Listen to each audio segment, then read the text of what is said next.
નમસ્કાર મિત્રો, અમારી ચેનલમાં તમારું સ્વાગત છે। મિત્રો, વધુ એક વિમાન દરિયામાં ક્રેશ થયું હોવાના સમાચાર સામે આવ્યા છે। કેલિફોર્નિયા પેસિફિકમાં એક નાનું ખાનગી વિમાન ક્રેશ થયું છે, જેમાં 3 લોકો સવાર હતા। અકસ્માતની માહિતી મળ્યા બાદ બચાવ ટીમો ઘટના સ્થળે પહોંચી અને વિમાન સવારમાં ત્યારે મિત્રો સારવાર ત્યારે લોકોની શોધખોળ શરૂ કરી છે।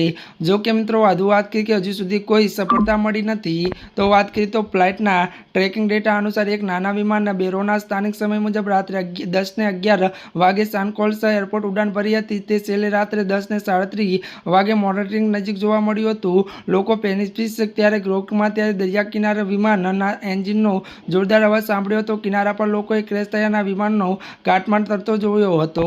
વધુ વાત કરીએ તો રાત્રે વિમાનમાં રડારમાંથી ગાયબ થવાની ચેતવણી અને રહેવાની તરફથી 911 લોકો કોલ મળ્યા બાદ ઇમરજન્સી અધિકારીઓ કાર્યવાહી કરી હતી। યુએસ કોસ્ટગાર્ડ અને કેલિફોર્નિયાના department of forestry and fire protection દુર્ઘટનાની તપાસ અને શોધખોળ શરૂ કરી હતી। તો મિત્રો નેશનલ ટ્રાન્સપોર્ટ ત્યારે સેફ્ટી બોર્ડ તેને તપાસ કરી છે। ત્યારે મિત્રો આજના માટે બસ આટલું જ। અમારી ચેનલમાં નવા હોય તો અમારી ચેનલને લાઇક, શેર અને સબસ્ક્રાઈબ કરી દેજો। ધન્યવાદ।